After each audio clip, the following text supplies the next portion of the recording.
Hola. Yael. Hola, hola a todos, ¿cómo están?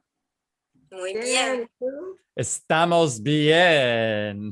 Sí. Qué bueno, perfecto. Sí, estamos Bien, yo bien. hablando sobre Corea y otros países y otras cosas. Sí, sí.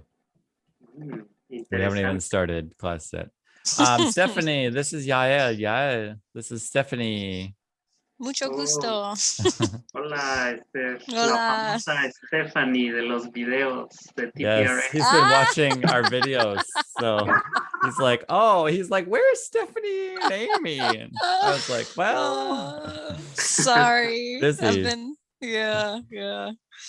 But that's so funny. So Yael is in Mexico City, and Mm, interested in TPRS.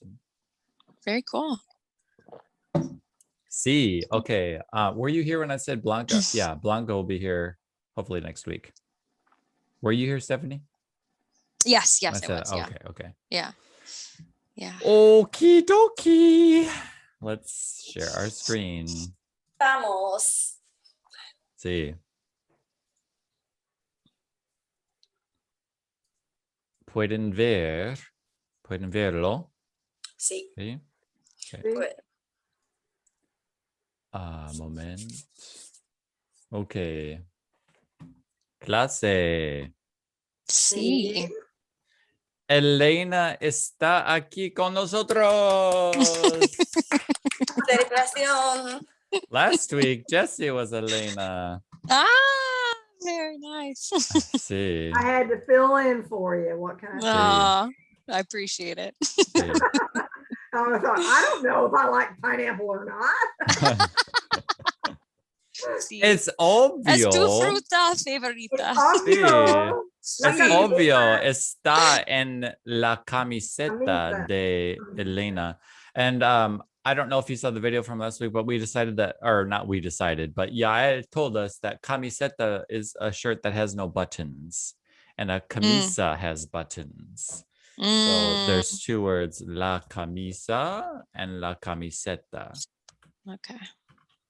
So tú tienes una camiseta.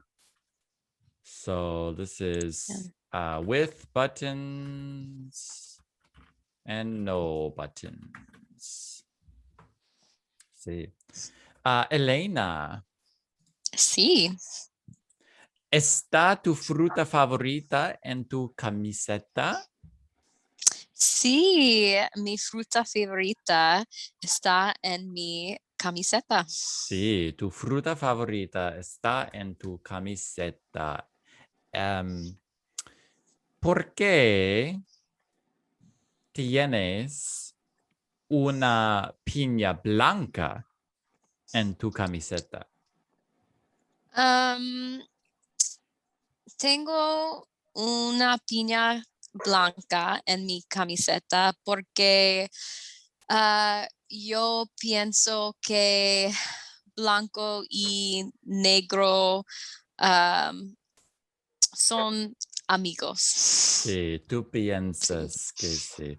Sí. Tú piensas que negro y blanco son amigos y tú piensas que ellos van bien juntos. ¿Sí? Sí. Van bien juntos. Sí, van bien juntos. Y un momento. They go well together. Sí. Tú piensas que negro y blanco van bien juntos. Sí. ¿Y por qué tu color favorito es blanco, no? Sí. Sí, tu color Sí, favorito es blanco. Sí. Y tu fruta favorita es la piña blanca. Sí. Solo las piñas blancas. Oh, Oh, I don't know the word for toast. Tostada? There's bread, right? Is that bread? Sí, Yeah, toast. garlic bread. Oh, ooh, garlic bread. Delicious. Delicioso. See. Are you Muy cold, rico. Rebecca? Huh? Are you cold, Rebecca? Yes, in Australia it's cold. It's winter. Yeah. Right. Yeah. Oh, And that's you so and you hard for turned your me. camera around too. Sí. Sí, Elena, Sí. ¿a ti te gustan los colores blanco y negro? Sí, a mí me gusta los colores blanco y negro. Sí, ¿a ti te gustan Gustan, los sí. colores Colores. negro y blanco? Pero a mí no me gustan solo los colores blanco y negro. A mí me gustan otros colores también. Sí. Mm, Y a Amy le gustan todos los colores del universo. ¿Sí? mm, Sí. Sí. Rebecca, ¿Sí? ¿qué tienes tú en tu camiseta? I don't know. En mi camiseta, ¿cómo se dice pajama? ¿Pajamas? ¿Cómo Ah. se dice? Pijama. ¿Pijama? Pijama. Pijama. Okay. Oh, la La pijama. Yeah. pijama. Moment. Is it called la pijama? We have a special name for it, by the way. It's a brand in Australia. Is it? Oh, Yeah. what's It's the called brand? Udi. Oh, a hoodie. Oh, it's a hoodie. No, it's a Udi. Oh. Oh my God. I know it's a brand. It's called Udi. They do it on purpose. Mm. Me la pijama. La pijama. Yeah. La pijama. Tengo pan. Tengo muchos pan. Garlic bread. ¿Cómo se Sí. dice? Pan de ajo. ¿Sí? Pan de ajo. Sí. Pan de ajo. Ajo significa That's my garlic? guess. That's my Garlic. guess. Yeah. So bread of garlic. garlic. Sí. Pan de ajo. Hay muchos.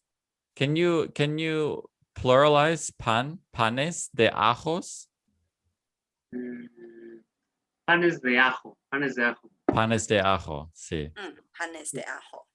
El o la, por favor. El pan de El, ajo. ok. El pan o los panes de ajo. Sí. Hay muchos panes de ajo en tu pijamas. Pijama or pijamas? Do you pluralize that like we do in English? Yes, but not for the singular. For the singular, you say pijama. Yeah, but we always pluralize it. I mean, it's always plural in English. So, no, in Spanish, you can say la pijama, and if there are Okay. more. Okay, so right now she has una pijama. Okay, that's gonna take some getting used to. Yeah. Sí.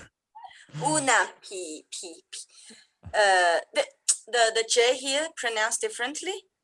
Do you say pijama or pijama? Pijama.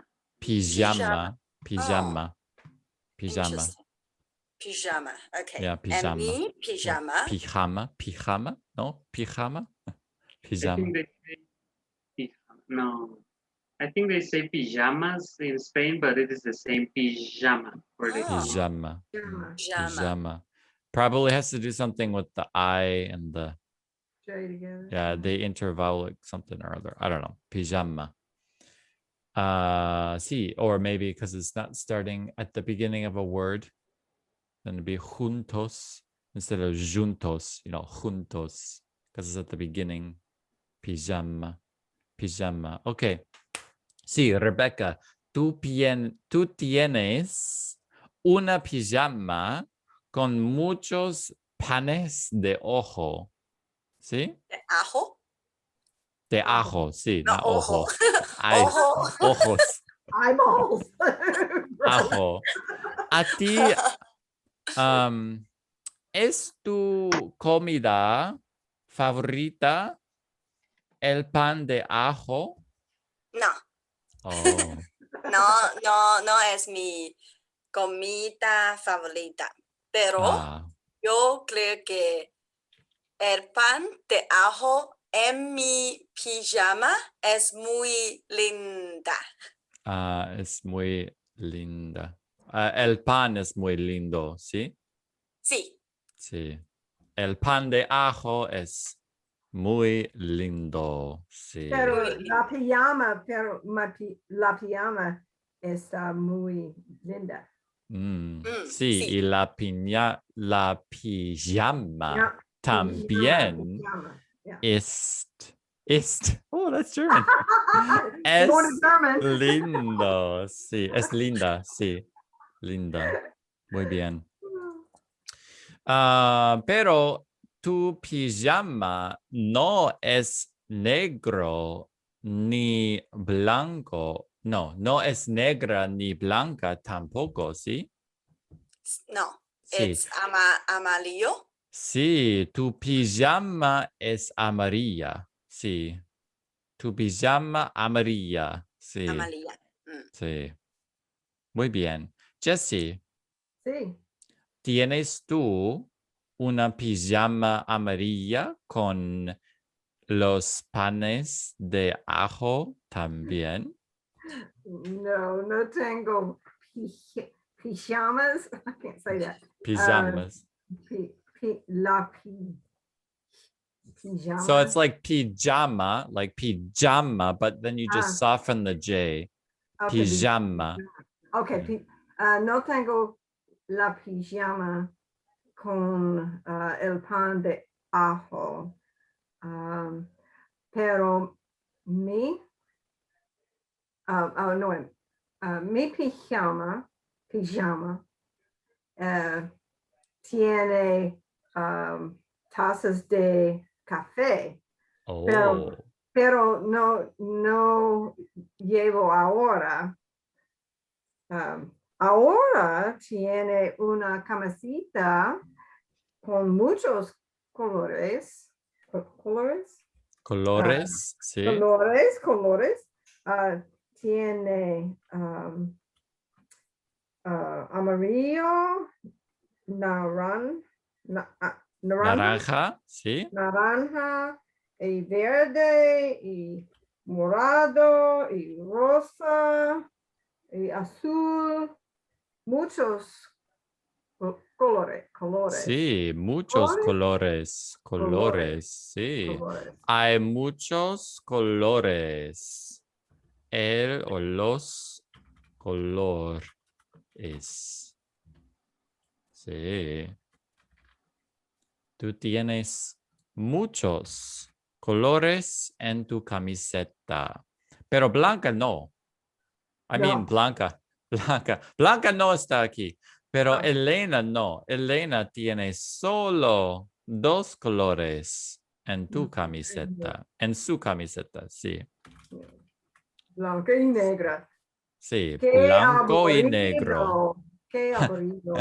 Qué aburrido, en tu opinión. Sí. Sí, sí.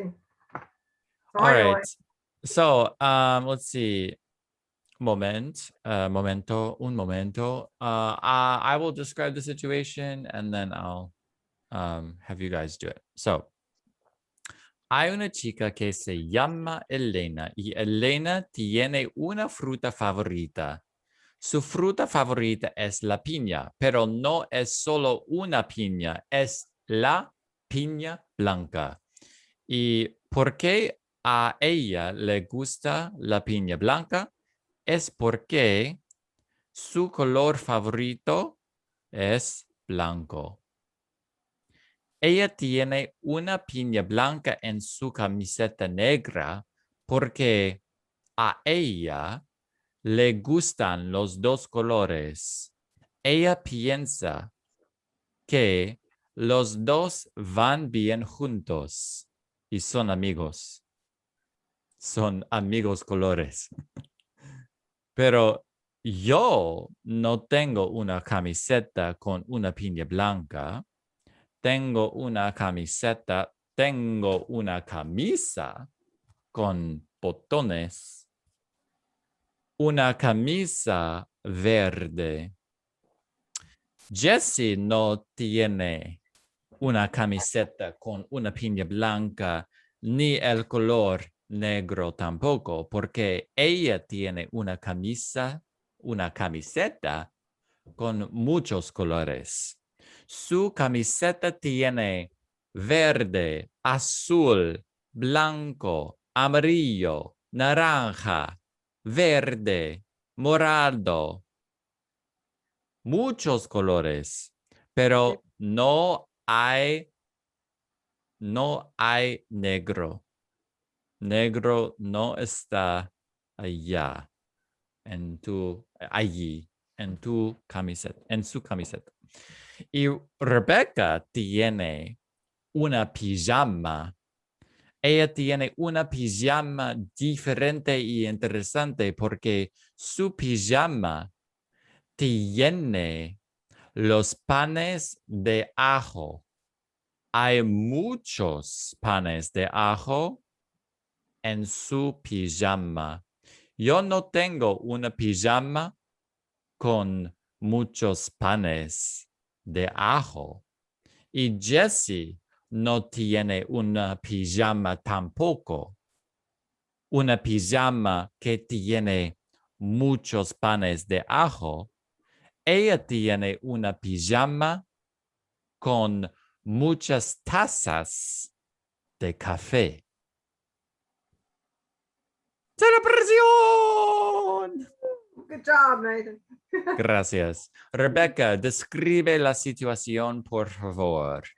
Sí, hay una chica, se llama Elena. Elena tiene una camiseta con una piña blanca porque su fruta favorita es la piña, pero su color favorita es la blanca. Y así que en su camiseta tiene una piña blanca. Sí. Y Jessie tiene una camiseta con muchos colores. Y Jessie no tiene una pijama como mí, porque mi pijama es solamente en Australia y es una marca, brand. Sí. Y es una marca en Australia, pero es muy interesante porque en Australia es muy caliente. Sí. Muy caliente, normal. Yo no sé por qué hay una marca para pijama, para personas viven en lugares muy frío. Yo no sé por qué. Es muy loco, pero es muy famoso en Australia y es muy larga, muy larga. Sí. Sí. Y ¿Has terminado? Nathan, Oh, sí. Sobre yo, espera. por favor. Y Nathan tiene una camisa con botones y Sí. su camisa es verde. ¿Sí? Mi ¿Verde? camisa es verde. Sí, verde. Verde. Yeah. Can you see it here? Verde. Verde. Is it the same to the really verdad? Just Oh, verdad means true. verdad. La verdad Ah, is true. The truth. Verde. Yeah. Okay, I confused with So these two. verde Mm. and verdad. That. See, and because that's two consonants together, the R gets a small roll. Verde and verdad. Verdad. Got it. Sí. Entiendo, gracias. Sí, tengo una camisa con botones, con solo 2 botones, que es verde. El color verde. Celebración para Rebeca. Muy bien, sí. Elena, describe la situación, por favor. Ok. Soy una chica y me llamo Elena. Mi fruta favorita es una piña y así que tengo una piña blanca en mi camiseta. La piña es blanca porque mi color favorita es blanca y yo pienso que los colores blanco y negro van bien juntos. Es porque tengo los colores en mi camiseta. Sí. Nathan tiene una camisa verde y Jessie tiene una camiseta con muchos colores. Hay amarillo y naranja y morado y verde y azul en su camiseta. Y Rebecca tengo una pijama muy interesante porque ella tiene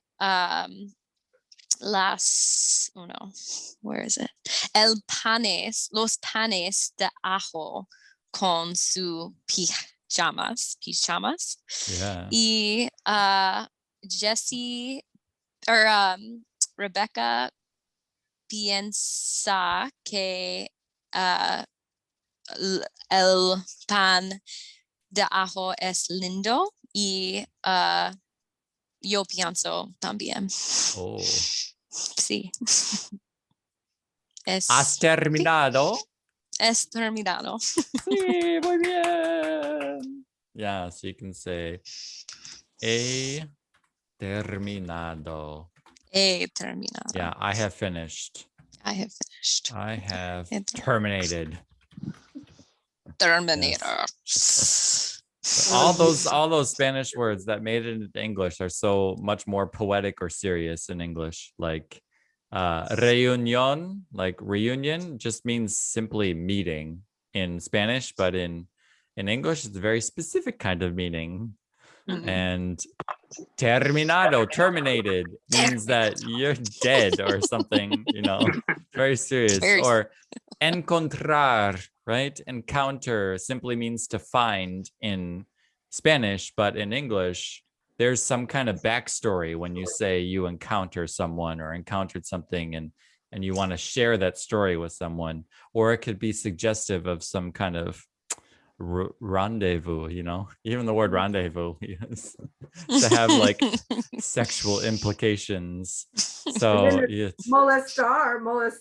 yeah, molestar means to bother, you know, simply just to bother, but in English that's a very different kind of bothering. Mhm.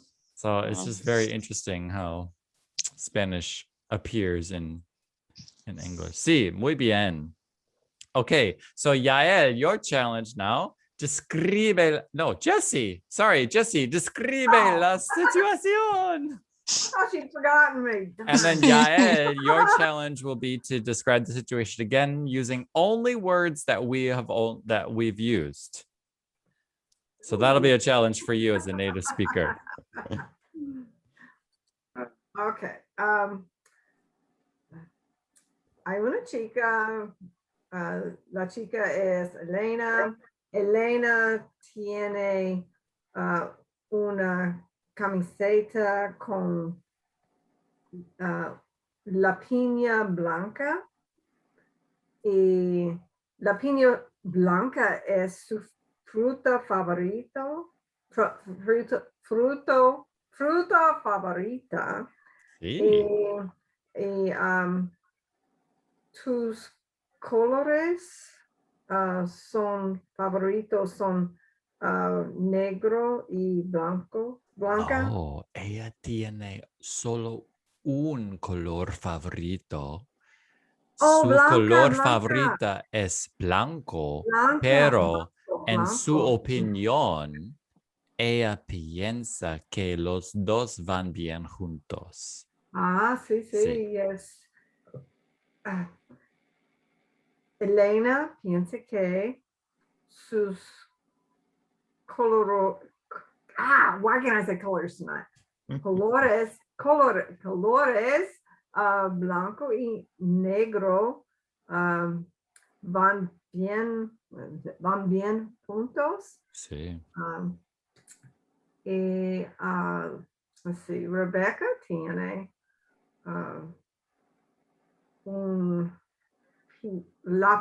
una pijama. Es muy interesante. Sí. Es la pijama tiene panes de ojo, todo. ¡Ojo! Ajo. So you started that. You started the eyeball thing. Lo siento. Pero yo tengo un pijama con tazas de café. Sí. Let's see.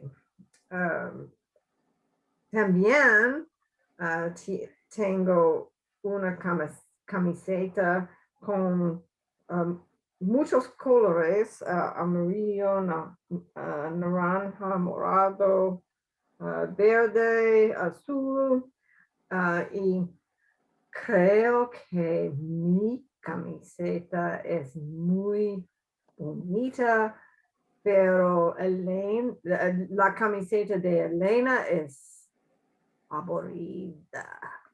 Oh. Lo siento, Elena, pero Es solo tu opinión. sí, muchos colores es mejor. Let's see. Oh, Nathan tiene un. Talk to me about me, please. Oh, Nathan, tú tienes una camisa verde con botones. Oh, I see you pointing at your button. Con botones. Botones. Butones. Sí. Let's see. We'll say he terminado. Sorry. Muy bien. Celebración. El botón. Sí, botones. The buttons. Yael, describe, por favor. Sí. Hay una chica, la chica es Elena. Elena tiene una camiseta con una piña blanca y su camiseta también es negra. Elena cree que el negro y el blanco van bien juntos, pero su color favorito es el blanco y su fruta favorita es la piña. Ella tiene solo un color favorito. No tiene dos, no tiene tres, solo tiene un color favorito. Y Rebeca tiene una pijama de panes de ajo. Su pijama tiene muchos panes de ajo. Es de una marca australiana, de una marca de Australia muy famosa, pero ella cree que es raro porque en Australia hace mucho calor y la pijama es para el frío, no para el calor. Pero es una pijama muy bonita. Yo creo que es una pijama muy bonita y Nathan también cree que es una pijama muy bonita. Todos creemos que es una pijama muy bonita. Pero, bueno, Jessie tiene una camiseta de muchos colores. Su camiseta tiene el color rojo, el color verde, el color amarillo, el color azul. Yo creo que su camiseta no tiene el color negro. Creo que no tiene negro, pero a ella le gusta mucho su camiseta, porque ella dice que una camiseta con muchos colores, en su opinión, una camiseta con muchos colores es mejor que una camiseta con pocos colores, como la de Elena. Jessie, la camiseta de Elena no es la camiseta favorita de Jessie. La camiseta con muchos colores es la favorita de Jessie. Y finalmente, Nathan no tiene una camiseta. Tú tienes una camisa verde con botones blancos. Yo creo que los botones son blancos. Sí, son. De hecho, son gris. I don't know how to say it. Gray. Gris. Sí, I just grises. made that up. Grises. Sí, son grises. Sí. Okay. Sí, entonces tú tienes una camiseta verde con botones grises. ¡Camiseta! ¡Camiseta! Sorry, una camisa. Sí, una camisa. Porque hay botones. Porque hay botones. Y yo no tengo camisa. Sí. Ni camiseta. ¿Tu camiseta es gris? Sí, es gris con azul, pero es una sudadera. Sudadera. Sweater? Sweatshirt. Hoodie? Sweatshirt? Exacto, sweatshirt. Well, it's more like a hoodie, right? It has a hood. Yeah? Yeah, so we'd say hoodie in English. Yeah. Hoodie. La sudadera. Sí. Okay, we got room for one more, right? La sudadera. The sweatshirt. Muy bien, has terminado. Celebración. You only went off the rails a little bit, but it was all stuff that we could understand, so that's okay. There's one thing that I wonder if you caught that he said in there, where he was talking about Rebecca tiene una pijama con los panes de ajo, y he said, él nos dijo, Nathan, ¿tú piensas que que la pijama de Rebecca es bonita? Y yo creo también que es bonita, y todos. Do you remember did you catch what he said after he said todos?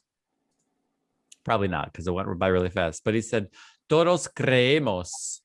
Oh, you all believe, yeah. No, we all believe. So usually when we've had todos in our classes so far, we've only used todos to refer outside of ourselves. But you can also use it for all of us. Todos creemos. So I mean, I learned something new. Celebración! Well, I mean, yeah, I was reminded that you can say todos and then you can refer to us. So, because todos means all or every one of us, all of us. So, todos creemos que la pijama de Rebecca es bonita y linda porque hay muchos panes de ajo. Not ojo. Sí, no hay una pijama aquí con panes de ojo or panes de ojos, bread of eyes. I guess it'd be like caviar, right? No, that's fish eggs. Yeah. What's frog eyes?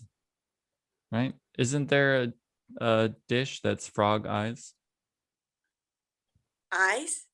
Frog eyes, or is it eggs? It's eggs, right? Frog eggs, I caviar. think it's frog legs. Oh, frog legs, yeah. Oh, Caviar yeah, is yeah. fish eggs. Yeah, fish eggs, yeah. Oh, yeah, frog meat. Yeah, yeah. It's Yeah, my but favorite, by the way. not frog eyeballs. Not that I've heard of, but Yeah, I'm sure I out there mean, somewhere. No, I hear Marty. I hear fish eyes are really tasty, but I'm never gonna eat them. Yeah. Oh no, they're fish eggs. Yeah. Yeah, but fish, Caviar, like right? when you eat Fish the eyes. fish and you eat the Oh, whole yeah, yeah, fish yeah. and you eat the Yeah. eye, Yeah. you know, no. I think on Nope. some of those adventure programs like Bear Grylls or whatever his name is, he gets people to eat eyeballs because he says it's the most nutritious part. And I'm thinking, Yeah. no way, not gonna do it. Anyway, todos. Sí. Oh, ustedes español es increíble. Sí. Sí, amazing. Describe la situación. Okay, so ahora mismo, we're going to go into breakout rooms. I don't think we've ever done that in Spanish class because we've never had enough students to do it. But you're going to go into breakout rooms and describe la situación, whatever you can remember. And you can add other details in too if you remember other things from the story. Everything is up for grabs. So let me just check here. Options. So I'm going to give you 6 minutes. So that's 3 minutes a person to describe la situación. And I'll send a message to everyone when it's your turn to switch. Okay, ¿hay preguntas? No. All right, and it's all going to have to come from your head because you won't have the shared screen. So it'll Oh, be good. no. Good exercise. Unless you take a screenshot.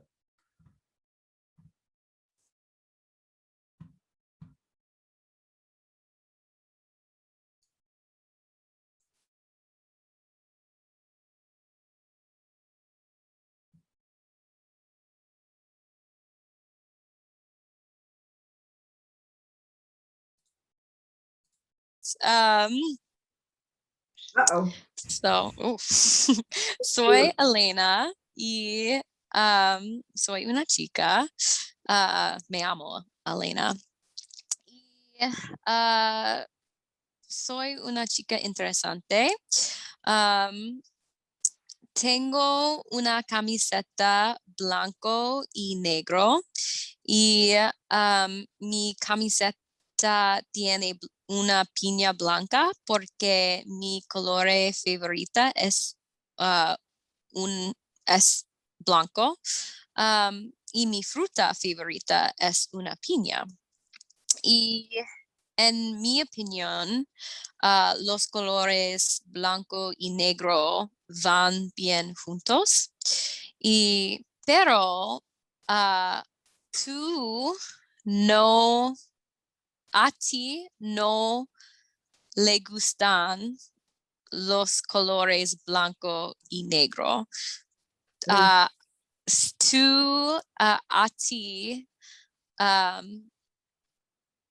ti le gustan los colores Te gustan. A te ti te gustan. A gustan. te tu, yeah.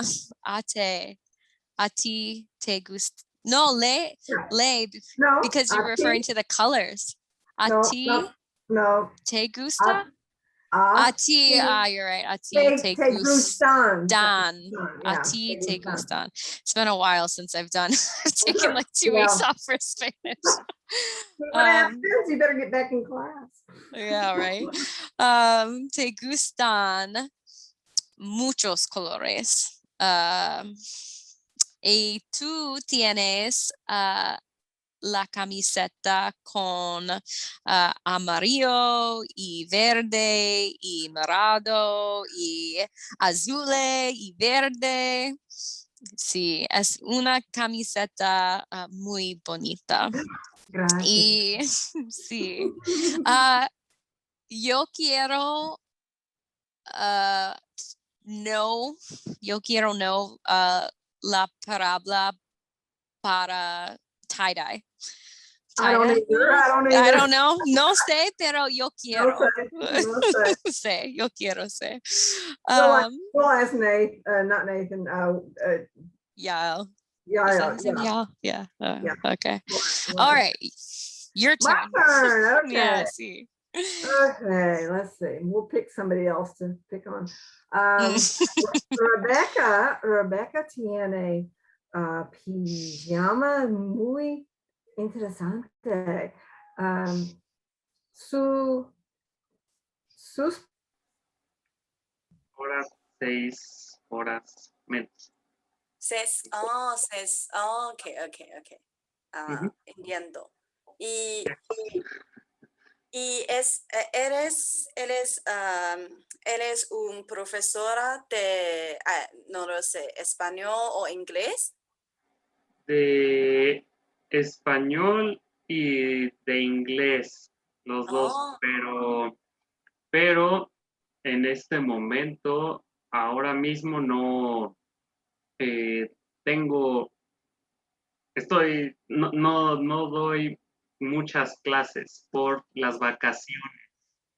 Por las vacaciones. Así que tú eres un profesor de una escuela. No.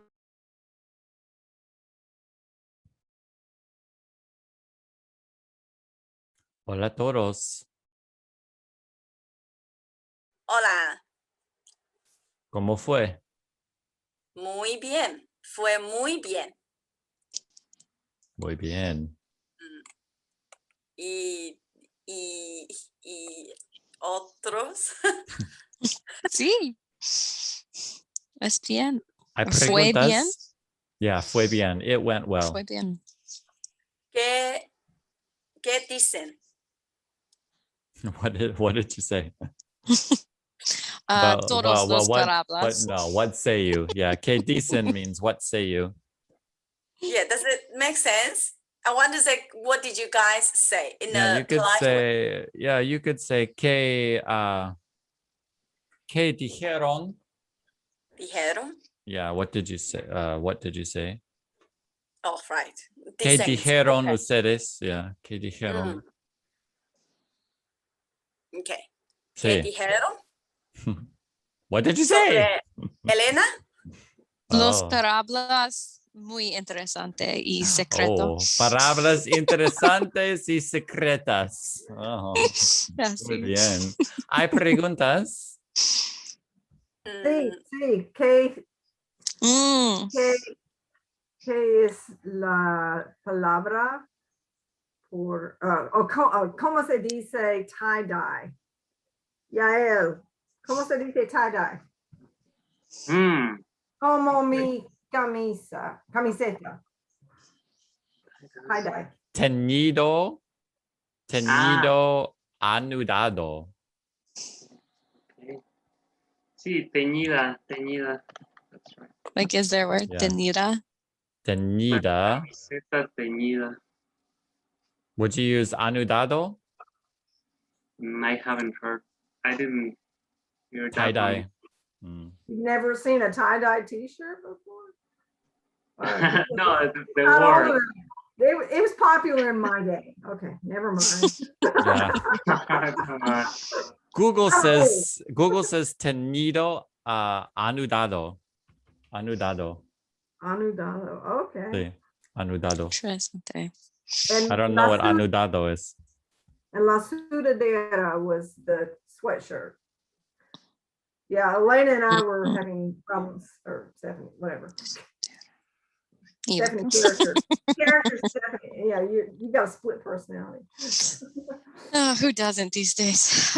Yeah, my alter ego. Sí, muy bien. Mi pijama de tazas de café es muy barata Mm. porque es de Walmart. Oh, No es la marca famosa no es una marca famosa. que Rebecca. No, como Rebecca. Mm. Muy bien. It's so sunny here. Yeah, Like very bright in your background. Yeah. I mean, it looks a lot sunnier than it really is, but camera, more exposure. Yeah. All right. Hemos terminado. So let's see. Let's debrief here. What was helpful today? I think think- just hearing like hearing describe the situations. I feel like we're good, and doing the breakup room was like good to have already described it once and then to describe it again was good. Yeah. It just cements it in your brain. And it helps you to make it flow a little bit better. Once you've heard it once you described it yourself, once you've heard everybody else say it, and then you get in the breakout room with another person, it flows a little bit better. Yeah. Yeah, I forgot to have you do a muted, describe the situation first, and then as a group, and then go to breakout rooms. But we don't need the muted necessarily, I don't think, because we've heard it several times. It's just another time to produce, though. So that's Absolutely. why, and I wanted to give, so when you do the muted describe la situación, no one can hear you. You're just, describing it and practicing it. So the effective filter and the pressure that you feel is zero for that. So I always try to want to start with that so that you get a running start, and then either go to breakout rooms and practice again with less pressure, and then come back and do it to the whole group, or switch those two around and do it to the whole group, and then ask other questions, and then go to the breakout rooms. So yeah, but an hour is just, it's hard to fit all the stuff into an hour. It's been great. And I just realized in this level, I feel like just describe the clothes would last for one class. And Forever. yeah, I know. And it's just amazing. That means we don't really need to think, okay, what kind of topic we need to talk. No, Yeah. absolutely not. It's just amazing. My Spanish class started a long time ago. This started in August, and it was when I was just kind of regurgitating what I had experienced as a Spanish student. So my stories were very horizontal. We would move, I was going much slower than Profe did, but we would still move the story forward, where my German and Korean classes now, I'm like planted in one spot, and we're going to dig down. We're digging way down, digging this deep foundation in the language first before we move the story forward. So I'm kind of trying to slow the Spanish class down too, because I'm just used to like really kind of going off in the Spanish class. But it's so true. Like this one slide, you know, you can get 20, 30 hours out of this slide. Yeah. Because when as a TPRS teacher becomes more skilled, they follow where their students lead.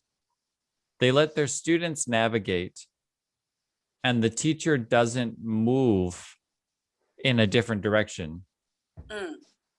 I let your describe the situations. I let your triangling. I let the speed of your circling responses tell me where we're going.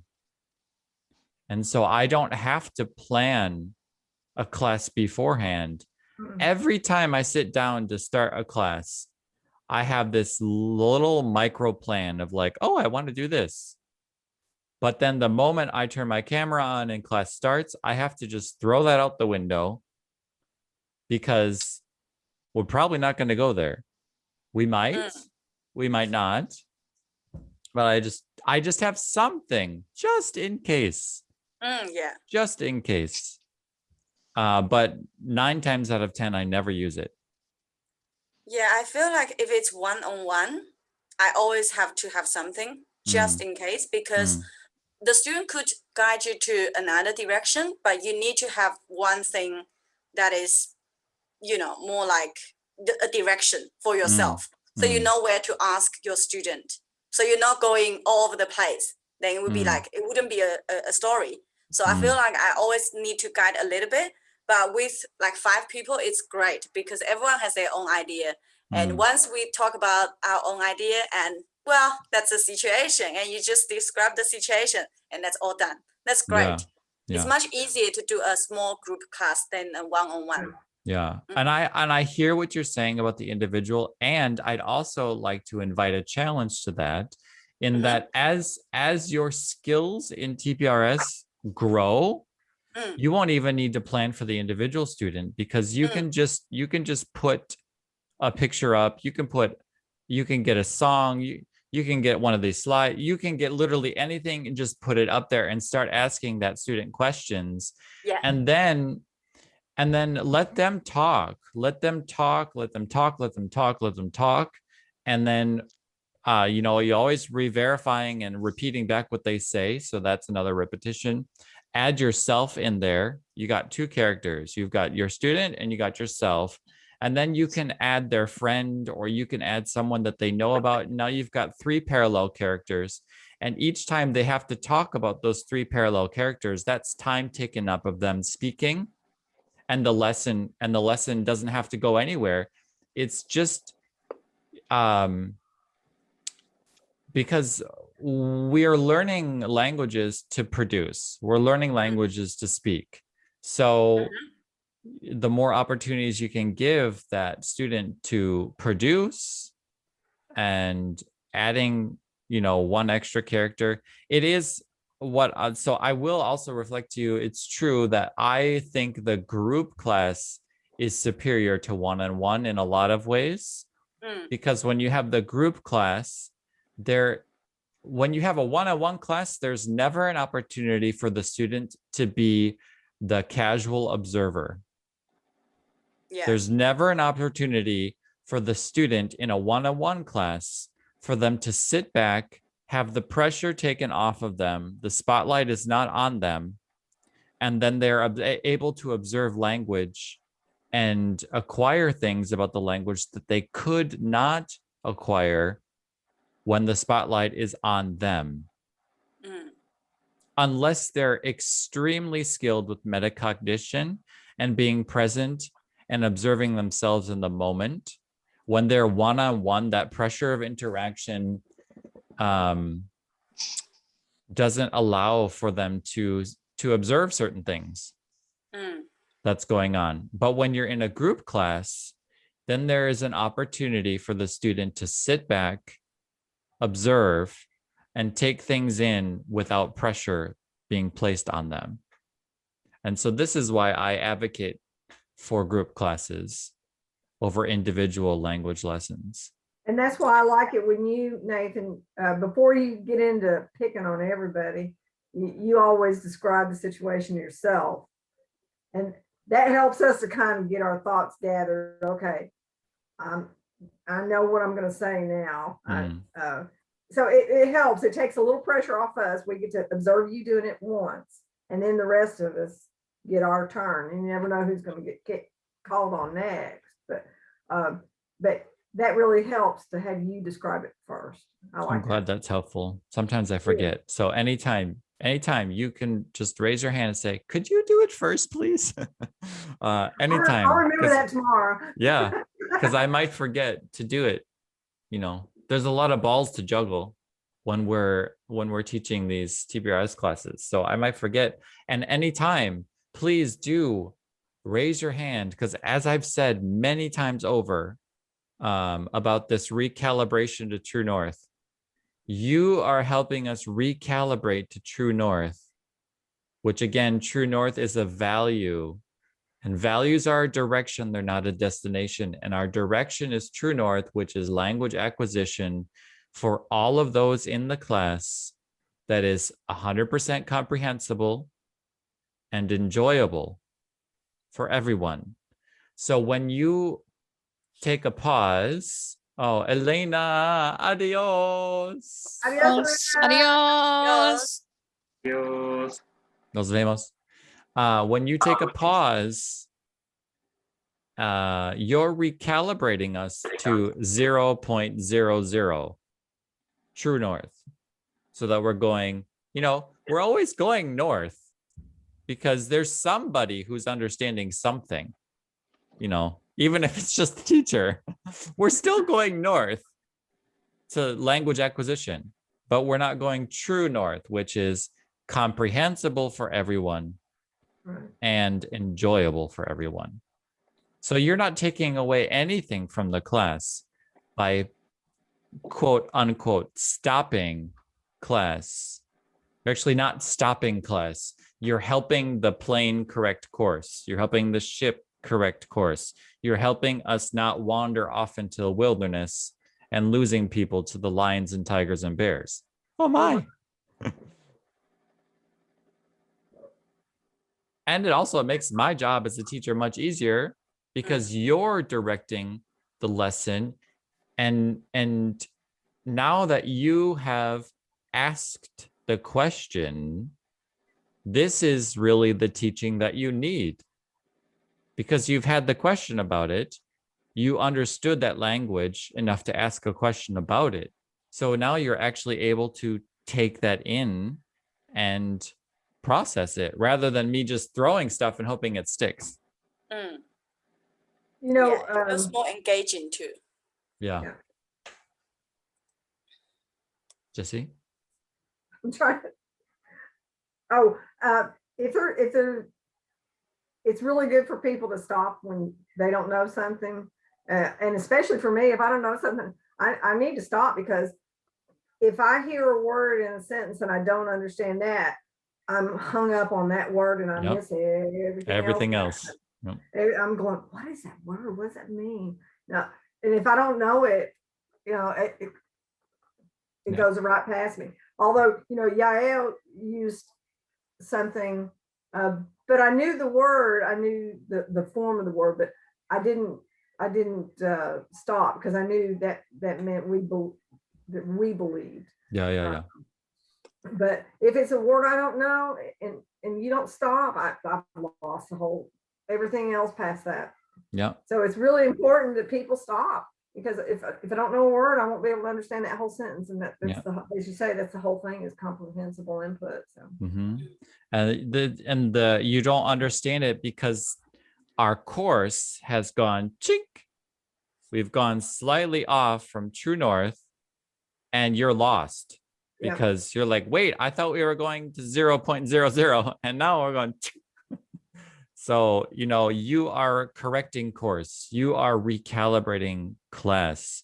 So, and we have to say this over and over and over again, because we have these voices that say, oh, I don't want to interrupt class. I don't want to slow anyone down. I don't want to blah, blah, blah, blah, blah, blah, blah, blah.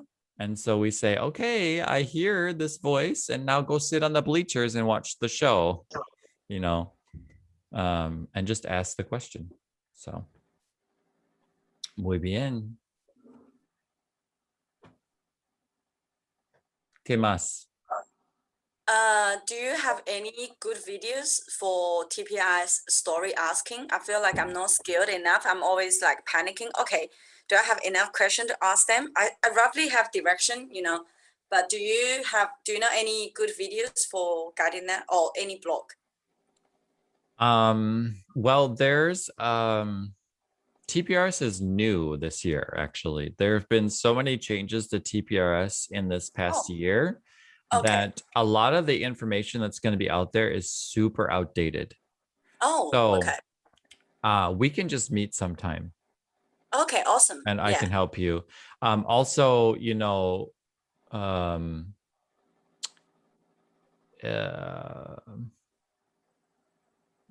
yeah, just continue coming to the Spanish class because you can get stuff. And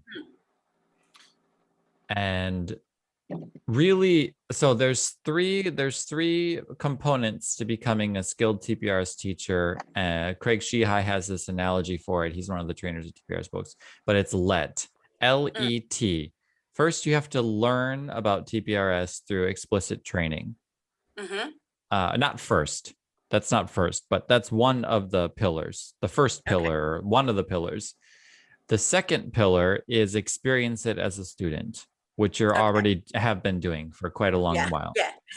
And then the third part is to gain experience through teaching. So learn, experience, and teach.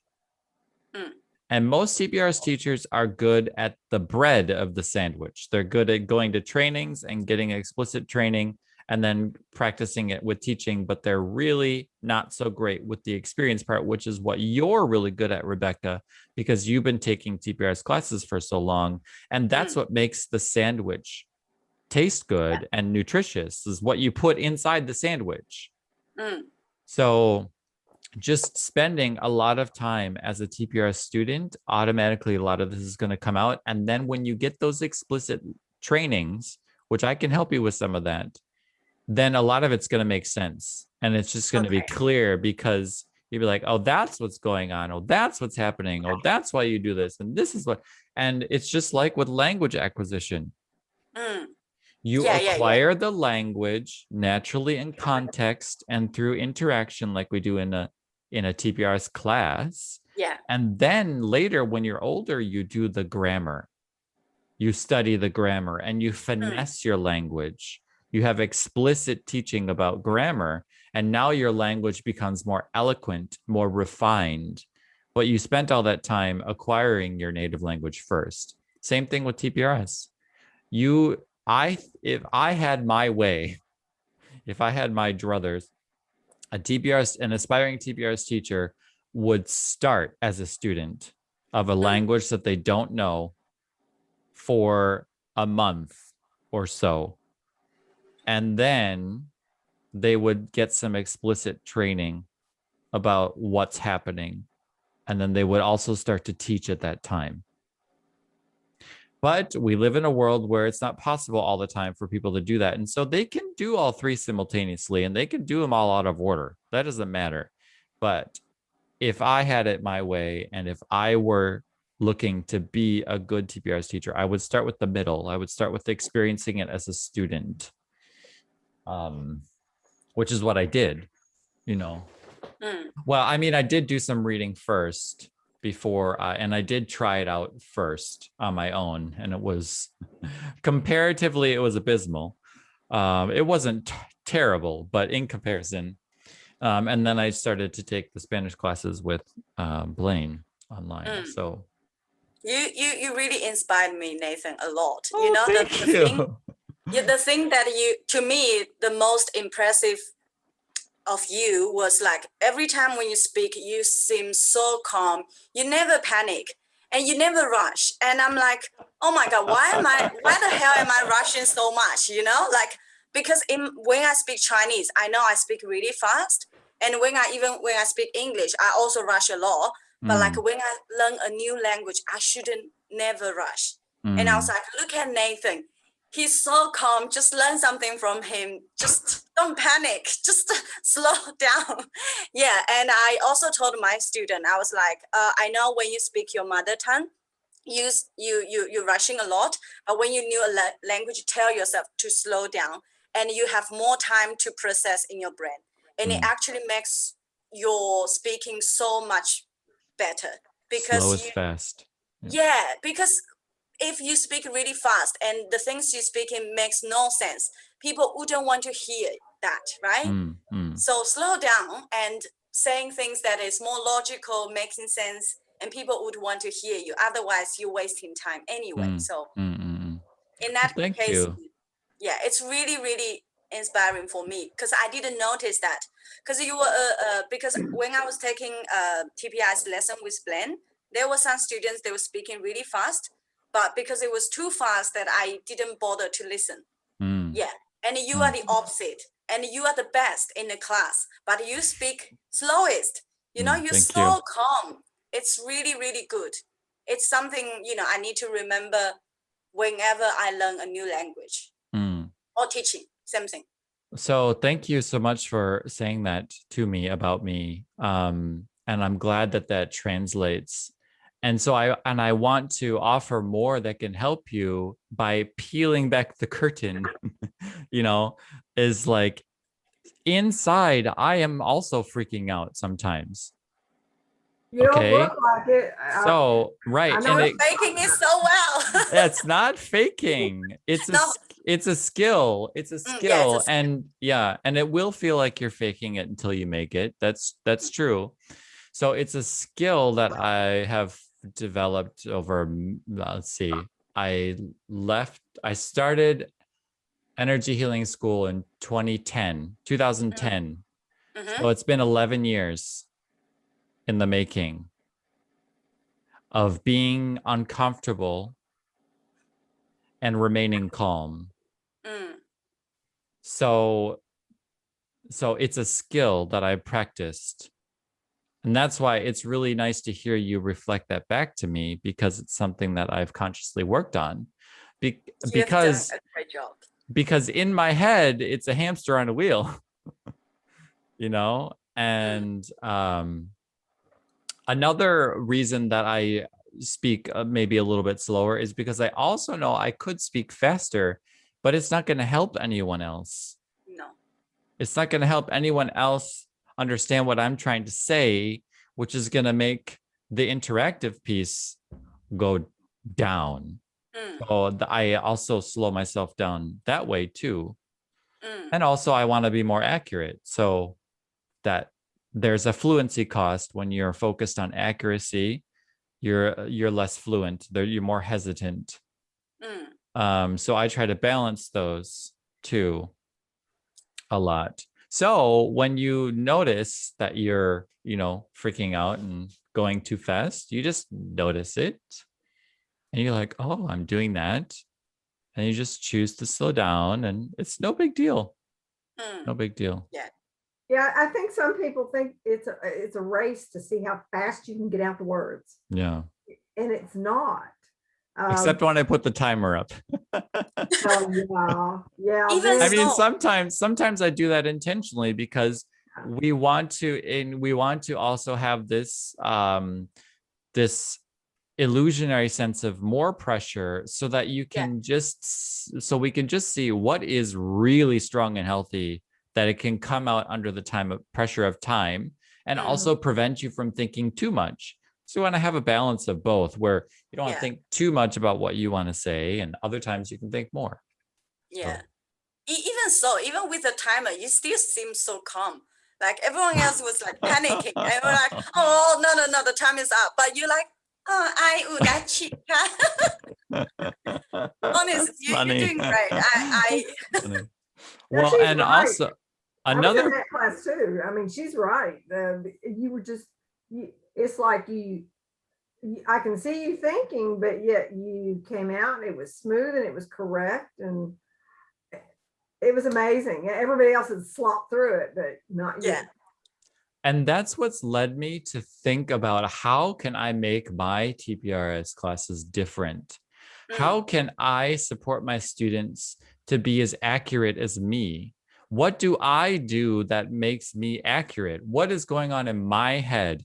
How can I emulate that in the materials I give my students, the way that I run my class, the way that I write stories, so that they can acquire the skills that I have? It's not something innate in me. The thing that was innate in me led me to stumble upon this on my own. But the skills that I've developed were not innate in me. It was the mixture of the things that are innate to me, which are determination, tenacity, discipline, blah, blah, blah, blah, blah, that helped me just to stumble upon being a fast processor, thinking quickly, all this kind of stuff is a product of my circumstances growing up. But those were all skills that anyone can develop. I've just been doing them on autopilot for 30 some years. So it looks effortless.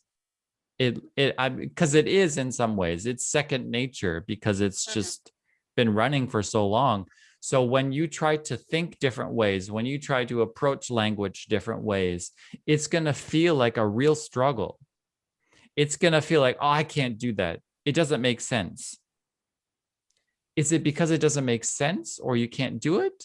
Or is it because you've gone down this pathway through the jungle for so long that the other pathways that I've taken are overgrown? And so it takes effort and time to go through those places. And it's like this translation, literally, you know, I try to press my students to do this a lot of literal translation. And I'll get the feedback of like, it doesn't make sense, or I can't think this way, or this, that, and the other thing. And I'm like, okay, that's true.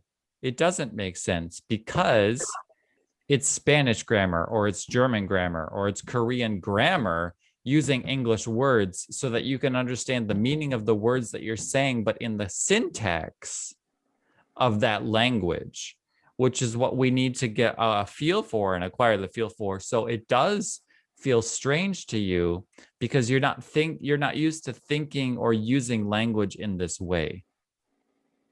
But as you do it more, it becomes less awkward. It becomes less difficult. It becomes less confusing. But you have to put in the effort, the time, the willingness to go off the beaten path. And it literally is painful in some instances. It's really like mentally painful because you're going against such a deeply grooven pathway. It's like the Colorado River. Is that the one what's the one that's a Rio Grande de Janeiro, you know, the Grand Canyon? That river has been going the Grand Canyon for, you know, millennia or however long it's been. And I'm asking you to make a new pathway through the rock with your proverbial river. I mean, that takes effort. And it's going to feel psychologically and cognitively painful sometimes, perhaps. So don't give up before you start to see the light. I won't. I'm used to language, you know, foreign language doesn't make sense in my own logic. It's not a big deal because I've been learning language for many years. But it's, you know, teaching is another story because if you're going to teach, you really have to empower your student. And first you have to empower yourself. Like if I can't even slow down, how am I supposed to make my students slow down, right? So yeah, I think it's something I really need to work on. And also, like I said, TPI story asking, it's another skill that I need to work on. But I really like it. It actually, I mean, despite it's hard to be calm and asking questions in good ways, but otherwise it's really easy for the teacher. Once you get on that, you don't really need to prepare a lot, which is amazing, you know. I've been making slides and everything, and if I'm doing really good at that, I don't need to spend a lot of time on making slides, which saves time. Right. Yeah. It saves a lot of time. Yeah, And it's more uh, fun for right. students. It's more fun. Definitely. Yeah, And I mean, it's really even effortlessly effort. yeah, right. And that's why we talk about it being like the TPRS island, because it takes Paradise Island, because it takes effort to swim out to the island, and a lot of teachers give up on the way out there because it's a long swim. You know, there's a lot of skills to acquire. Though you're a lot closer than I think you could even realize just by having been a student of TPRS for so long. Yeah, I'm So already using it. I'm just yeah, panicking a little bit with the right. story asking. I can create a story by myself and using that direction to Mhm. do the whole class, but I'm still panicking using one picture. Like picture talk, I'm not very good at that. I'm Oh, gonna sure. try today. Yeah, you just ask, you know, what is there? And then talk about the colors, talk Yeah, about the things, talk about this, that, and the other. And then always have them describe the situation, pick points and have them describe the situation. That will naturally slow you down. yeah. And verify everything that they say. That will slow you down, you know. And in terms of asking questions and circling questions, I just try to keep them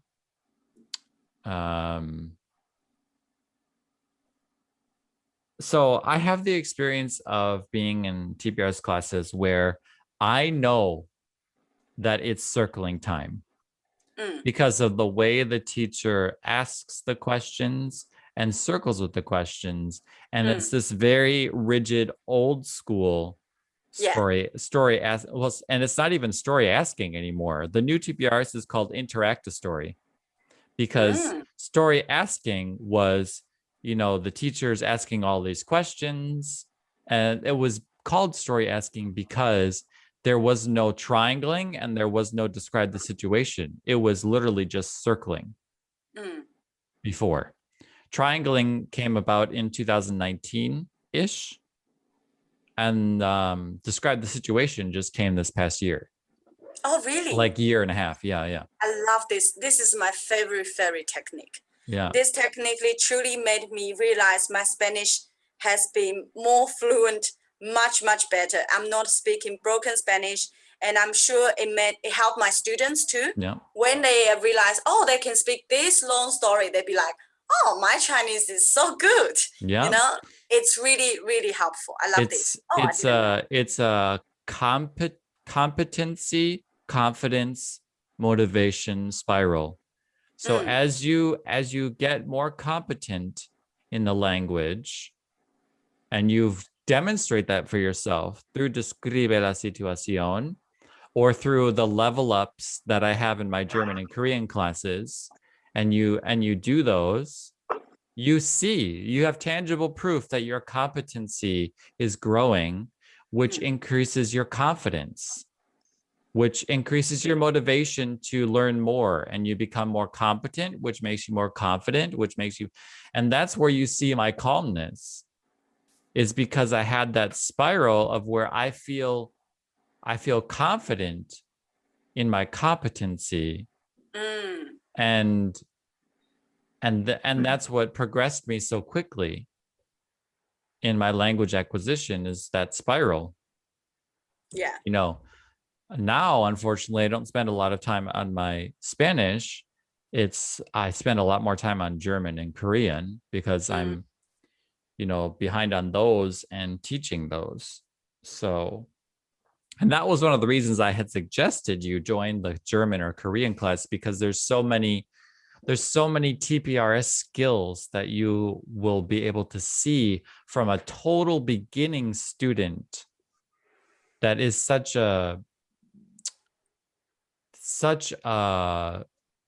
unique and rare opportunity to go in as a teacher from the very beginning of, like, you know, nothing except maybe a phrase or two, and experiencing it from the ground up totally transforms your teaching.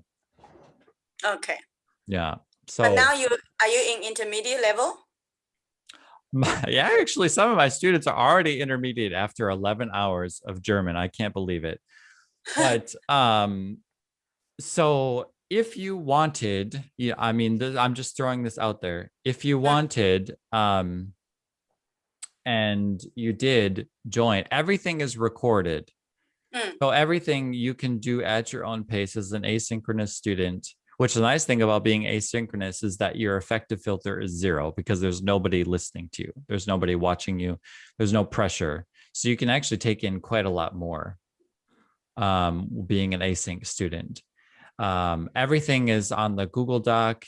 The Google Doc has the graded readers, review videos, reading videos. I mean, there's just so much stuff in the German and Korean classes that I don't have in the Spanish classes. Would be available for you to explore. So just think about it and yeah.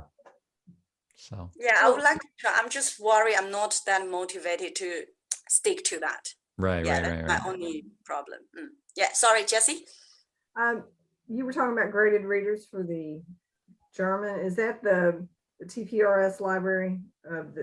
No, the graded readers are those long stories that I write every week for you guys. Oh, okay. Yeah. I got So the reason they're so long is because they're a graded reader that's an extensive graded reader. So 98 to 100% comprehensible. Yeah. Oh yeah, absolutely. Yeah. That if you wanted enjoy this class, Rebecca, you should do it async at least. Yeah. It's really good. Because there's a lot of long debriefing after every class too, where we talk about, what worked, what didn't work, how does this, that, and the other thing. And there's a lot of teacher stuff because everyone in there is a TPRS teacher. Not me. I'm not. Oh, not you. Oh, teacher, right? Jessie, she's not a TPRS teacher yet. Yet. You're on the way. I would love to be, but I don't know where I would do it, so. Online. Yeah. Oh, VIP kids. Or not even VIP kids, just your own. You just reach out to people, say, hey, do you know anyone who wants to learn Spanish or German or whatever? And you just tell them, or English too, and you just tell them, hey, I'm learning this, but I want to, try this out with you. Because when you teach something, you learn it. You have 90% retention in what you teach. And you learn it twice. And with TPRS, you just go frickin' slow. And so long as you're one slide ahead of your students, you can teach with TPRS. Yeah. So, well, I mean, I used to teach. I taught adults in my job. I taught computer classes. I taught CPR. Yeah, so you're all ready to go. I mean, I know about teaching, and I've watched a lot of the videos with the circling and the triangling and stuff like that. But it's if I could get the courage up, I would probably do that once I feel a little bit more confident.